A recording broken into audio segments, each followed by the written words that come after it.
Skilled recognised graduate visa या सब class 476 visa. इस वीज़ा के हवाले से बहुत सारे सवाल पूछे गए हमारे यूट्यूब के चैनल में, और वैसे भी कमेंट्स में आमतौर पर फेसबुक में इस तरह के हवाले से सवाल आते हैं। प्रोसेसिंग टाइम क्या है, एलिजिबिलिटी क्या है, टाइम कम क्यों लग रहा है, ज़्यादा क्यों लग रहा है, कौन सी एलिजिबिलिटी बनती हैं, किस मुल्क से बनती हैं, क्या क्या चाहिए इसके लिए। तो आज मैं कोशिश करूँगा इसको सारे को कवर कर सकूँ, और इसके अलावा इसको मैं थोड़ा थोड़ा कंपेयर करूंगा सब क्लास 485 के साथ भी, जो कि टीआर के हवाले से भी जाना जाता है। तो आज मैं इस हवाले से बात करूंगा और कोशिश करूंगा इसको सारे को मैं कवर कर सकूं।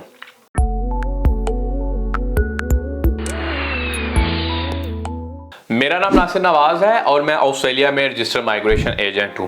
आज मैं बात कर रहा हूं सब क्लास 476 के हवाले से, या स्किल्ड रिकग्नाइज्ड जो वीज़ा है, ग्रेजुएट वीज़ा, उसके हवाले से मैं बात करूंगा। सबसे पहले इसके लिए एलिजिबिलिटीज़ क्या है, क्राइटेरिया क्या है, उसके हवाले से कि इसमें जो एज है एप्लीकेंट की वो 31 ईयर्स से कम होनी चाहिए। यानी कि अगर वो 30 का हो गया तो दैट्स फाइन, लेकिन 31 ईयर से कम होनी चाहिए। ये तो सबसे पहले आगे इसकी एज। इसके अलावा इसमें जो इंग्लिश प्रोफिशिएंसी की रिक्वायरमेंट है वो ये है कि अगर आपके पास 5 मुल्कों में से किसी का जो पासपोर्ट है, यानी इंग्लिश स्पीकिंग कंट्रीज, आयरलैंड है, यूके है, यूएस है, न्यूजीलैंड है, तो आपके पास अगर 5 मुल्कों में से किसी का भी पासपोर्ट है तो आपकी इंग्लिश एग्जेम्प्ट हो जाती है। ये वैसे भी कॉम्पिटेंट इंग्लिश के हवाले से अगर ये पासपोर्ट हो तो एग्जेम्प्ट हो जाती है। इसके अलावा अगर आपके पास ये पासपोर्ट नहीं है तो आपको चाहिए overall 6 not less than 5 arts के अंदर। तो ये आर्ट जनरल भी हो सकता है, एकेडमिक भी हो सकता है। पीटी में इसमें इक्विवेलेंसी बना लें जो भी बनती है इसके हवाले से आप, यानी आपको ओवरऑल 50 चाहिए और नॉट लेस देन वो जो 5 के हवाले से बनते हैं। यही इंग्लिश प्रोफिशिएंसी आपको सब क्लास 485 के हवाले से भी चाहिए होती है। अच्छा, एक और चीज, आप कभी भी सब क्लास 485 के होल्डर ना रहे हो, यानी एज अ प्राइमरी एप्लीकेंट, या आप उसके होल्डर ना रहे हो, यानी जो टीआर है जो ऑनशोर अप्लाई की जाती है जो ऑस्ट्रेलियन क्वालिफिकेशन के बाद, उसके आप होल्डर ना रहे हो तभी आप जाके 476 अप्लाई कर सकते हैं। इसके अलावा वाइस वर्सा, यानी अगर आप 476 के हवाले से उसके होल्डर रहे हैं तो आप 485 अप्लाई नहीं कर सकते। तो आप की इंग्लिश प्रोफिशिएंसी आ गई, एज आ गई। इसके अलावा 476 सब क्लास को अप्लाई करने के लिए आप का जो कोर्स है वो वाशिंगटन अकॉर्ड के साथ एफिलिएटेड हो, या आपका मुल्क सिग्नेटरी हो और फुली एफिलिएटेड हो। यानी कि होता क्या है कि कुछ यूनिवर्सिटीज ऐसी हैं कि जिनके सारे कोर्सेज पॉसिबल हैं, एफिलिएटेड ना हो तो वो फिर आप 476 अप्लाई नहीं कर सकते। फॉर आर्गुमेंट से एक कोई यूनिवर्सिटी है, जैसे पाकिस्तान है, सिग्नेटरी है वाशिंगटन अकॉर्ड का, इसी तरह इंडिया भी सिग्नेटरी है वाशिंगटन अकॉर्ड का, अब फुल मेंबर भी है।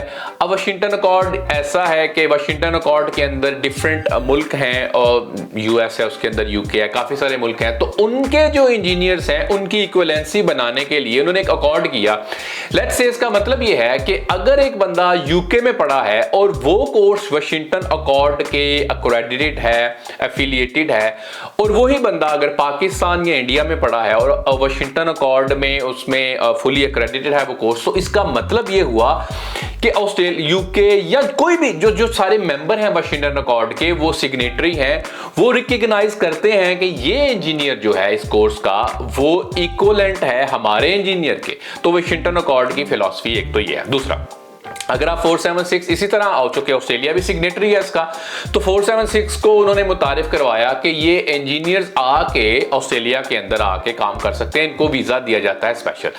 तो लेट्स से यूनिवर्सिटी है, एबीसी यूनिवर्सिटी है, और एबीसी यूनिवर्सिटी काफी सारे इंजीनियरिंग के कोर्सेज करवाती है, डिफरेंट फील्ड्स में करवाती है, सिविल में, मैकेनिकल में, electrical, telecom, so on and so fourth. उनमें से कुछ कोर्सेज हो सकता है एफिलिएटेड हो, कुछ हो सकता है ना हो। ऑन टॉप ऑफ दैट उनमें से आपने ये भी देखना है कि वो कोर्स का कौन सा बैच जो है कब से लेकर कब तक का बैच की स्टार्टिंग है या एंडिंग है वो फुल्ली अक्रेडिटेड है, सब्सटेंशियली अक्रेडिटेड है। अगर पाकिस्तान की बात करें तो पाकिस्तान को जो इंजीनियर्स को रेगुलेट करता है पाकिस्तान इंजीनियरिंग काउंसिल PEC, तो PEC की आप वेबसाइट में अगर जाएंगे तो आप देखेंगे उसके अंदर आपको 2 लेवल नजर आते हैं। लेवल 1 प्रोविजनल है, लेवल 2 है सब्सटेंशियली अक्रेडिटेड। तो जो लेवल 2 है सब्सटेंशियली अक्रेडिटेड, तो उसमें आपने जाके देखना है आपकी यूनिवर्सिटी मौजूद है, उसमें आपने देखना है आपका कोर्स जो है वो मौजूद है और आपका जो बैच है कब से लेकर कब तक का बैच आपका उसमें रजिस्टर्ड है या नहीं है। अगर है तो यू आर डेफिनेटली एलिजिबल। अच्छा, इसके अलावा सब क्लास 476 के हवाले से जो इंग्लिश प्रोफिशिएंसी की बात हो गई, आपकी कंप्लीशन जो है कोर्स की वो विद इन 2 इयर्स हुई हो। ऐसा नहीं है कि आपने लेट्स से 2017 के अंदर आपने कंप्लीट किया बैचलर्स मास्टर्स जो अफिलिएटेड है, अक्रेडिटेड है, लेकिन आप 2020 के अंदर जाके या 2021 के अंदर जाकर उसको अप्लाई नहीं कर सकते।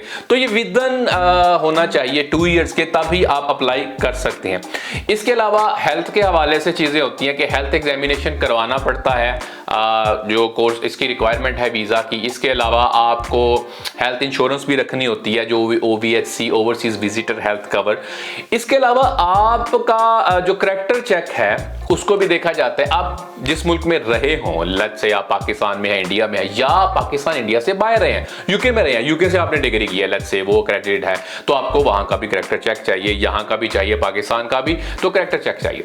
इसके अलावा आपका जो प्रीवियस वीजा है वो कैंसिल या रिफ्यूज ना हुआ हो, यानी हो सकता है आप उसके लिए एलिजिबल ना हो। लेट्स से कैंसिलेशन हुई आपके वीजा की, तो आप कहें अब मैं जाके 476 अप्लाई कर लूंगा, तो उसके अंदर ऐसा नहीं है। अच्छा, इसके अलावा बहुत सारे लोग एक और चीज़ पूछ रहे हैं कि आजकल प्रोसेसिंग टाइम क्या है। देखें, दुनिया जो है अभी उस तरह नॉर्मल नहीं है जो प्री पेंडेमिक हुआ करती थी। अभी ये एक न्यू नॉर्मल चल रहा है, पेंडेमिक सिचुएशन चल रही है। पहले 1-2 महीने 3 महीने में भी 476 हो जाया करता था प्रोसेस, अभी 1-1 साल भी लग रहा है। वो इसलिए लग रहा है कि इनका टाइम जो है तब स्टार्ट होता है जब ये लैंड करते हैं।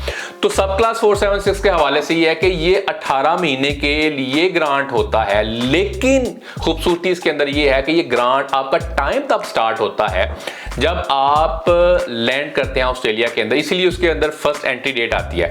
अगर हम कंपैरेटिवली देखें सब क्लास 485, तो सब क्लास 485 अगर ऑनशोर अप्लाई किया है और ऑनशोर ही ग्रांट हुआ है या ऑफशोर ग्रांट हुआ है, ऑनशोर वाली एप्लीकेशन, तो उनका टाइम तब से स्टार्ट हो जाता है। इसी तरह अगर 485 अप्लाई किया, जो कि अभी आप कर सकते हैं ऑफशोर से, तो ऑफशोर में ही ग्रांट हुआ, तो तब उसको स्टार्ट होगा टाइम उसका कि जब इन्होंने ऑस्ट्रेलिया में लैंड किया।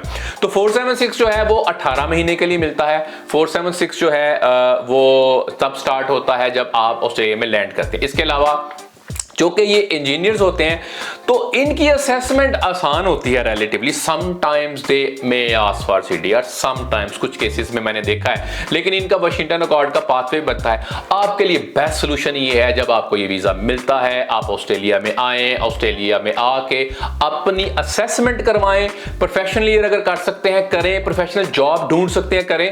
ये बहुत आराम से आप PR का पाथवे बन सकता है। इसके हवाले से मैंने PR के पाथवे के हवाले से 476 का मैंने एक अलग से वीडियो बनाई हुई है, आप हमारे चैनल पे जाके उसको देख सकते हैं। ये जनरल व्यू है, कुछ कंपैरेटिव एनालिसिस करने की मैंने कोशिश की 485 के हवाले से। अगर आपका फिर भी कोई सवाल है तो आप कमेंट बॉक्स में जाके कमेंट कर सकते हैं। हमें सपोर्ट करने के लिए, हमारे चैनल को सपोर्ट करने के लिए इसको सब्सक्राइब करें, वीडियो को शेयर करें, ताकि बहुत सारे लोगों के सवाल हैं वो समटाइम्स ऐसा होता है कि वो एड्रेस हो जाते हैं बगैर पूछे, तो ये इसमें किसी की मदद हो जाती है। आपका अगर कोई फिर भी सवाल रह जाता है आप जरूर कमेंट करें। Thank you.